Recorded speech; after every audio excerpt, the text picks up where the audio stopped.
जाना चाहिए। 5 स्थान बताएं जहाँ रुद्राक्ष पहनकर नहीं जाया जाता। कितने स्थान है? 5। और रुद्राक्ष को 5 स्थान पर पहनकर नहीं जाते। और रुद्राक्ष के लिए वर्णन किया गया है कि रुद्राक्ष कब कब उतार कर उसको वापिस अभिमंत्रित करना चाहिए। 5 जगह पहनकर नहीं जाना चाहिए और रुद्राक्ष को अभिमंत्रित करना मतलब सीधा अमावस्या के दिन, पूर्णिमा के दिन, शिवरात्रि के दिन, श्रावण महीने के सोमवार को, प्रदोष के दिन, ये दिन आपके शरीर में जहां पर रुद्राक्ष है, आपके गले में अगर आप रुद्राक्ष पहने हो, आपके हस्तकमल में आप रुद्राक्ष पहने हो, आपने अपने पास में रुद्राक्ष रख रखा है, तो उस रुद्राक्ष को अमावस्या, पूर्णिमा, शिवरात्रि या श्रावण का सोमवार या प्रदोष आदि, इस दिन उस रुद्राक्ष को एक बार दूध में धोने के बाद उसमें थोड़ा सा सरसों का तेल अवश्य लगाना चाहिए। क्या होगा उससे? उससे होगा क्या?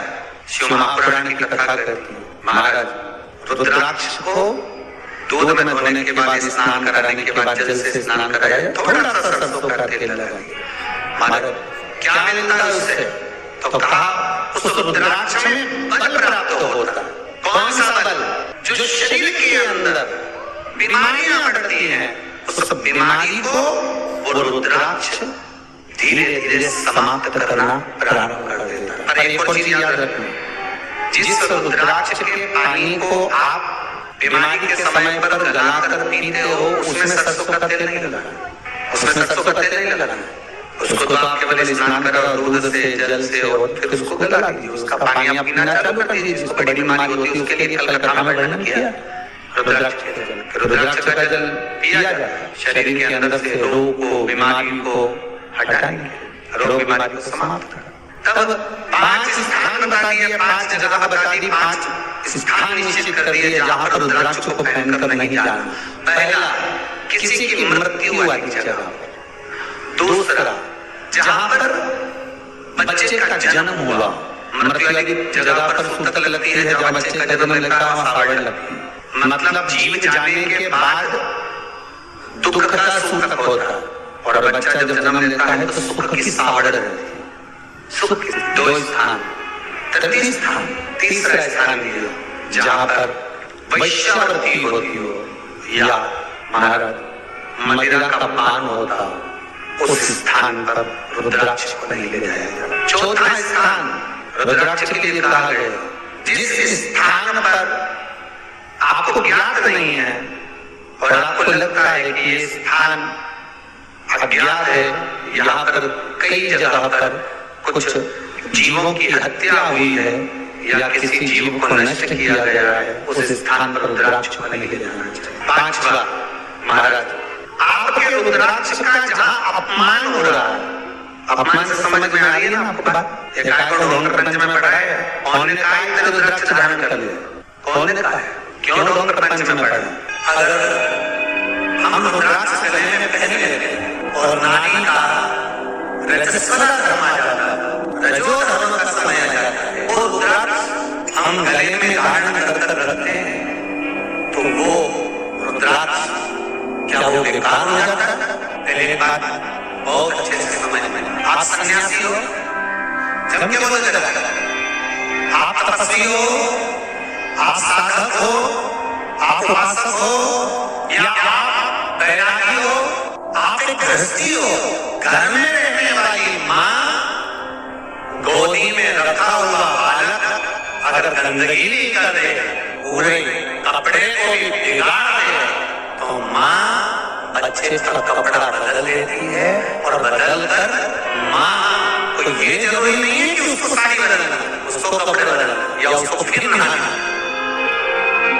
बच्चा जब गोदी में होता है तो माँ की गोद में कितनी बार गंदगी कर दे, फिर माँ अपने कपड़े बार बार नहीं बदलती, उसी कपड़े से काम करती रहती है, उसी कपड़े से सेवा करती रहती है, उसी कपड़े से भगवान का पूजन भी करेगी तो भगवान स्वीकार करेगा। क्योंकि मातृत्व के लिए, माँ के लिए, नारी के लिए छोड़ दिया गया है कि तुम, पर हाँ, आप अगर पूजन करने बैठ रही हो 7 दिन पूजन नहीं करो।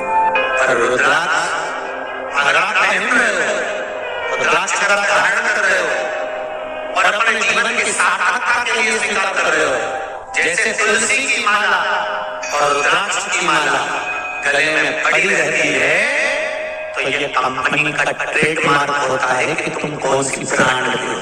ये कंपनी का ट्रेडमार्क है। तुलसी की माला पहनकर प्राण छूट गए तो वैकुंठ चले गए, और रुद्राक्ष की माला पहनकर प्राण छूट गए तो कैलाश चले गए। ये कंपनी का ट्रेडमार्क। छोटे रुद्राक्ष की माला, छोटा जो रुद्राक्ष होता है उसकी माला, कैंसर का जो मरीज होता है, अगर वो फर्स्ट स्टेज का कैंसर भी है, छोटे रुद्राक्ष अगर अच्छे हैं, 3 मुखी से लेकर 5 मुखी, 7 मुखी, 9 मुखी, 11 मुखी छोटा रुद्राक्ष मिल जाए, उसकी माला अगर पानी में डाल दी जाए और उस पानी को वो मन में ही डाल दो, उसी का पानी थोड़ा थोड़ा कैंसर के मरीज को सुबह दोपहर शाम श्री शिवाय नमस्तुभ्यं का जाप कर कर, पंचाक्षर ओम नमः शिवाय का जाप कर कर, शंकर शिव का नाम लेकर, महाकाल बाबा का नाम लेकर, विश्वेश्वर विश्वनाथ का नाम लेकर, कैलाशेश्वर का नाम लेकर, 12 ज्योतिर्लिंग का स्मरण कर कर अगर वो आचमन करना प्रारंभ कर दे तो कैंसर रोग में भी आराम मिलना प्रारंभ हो। केवल आचमन ही नहीं करना है।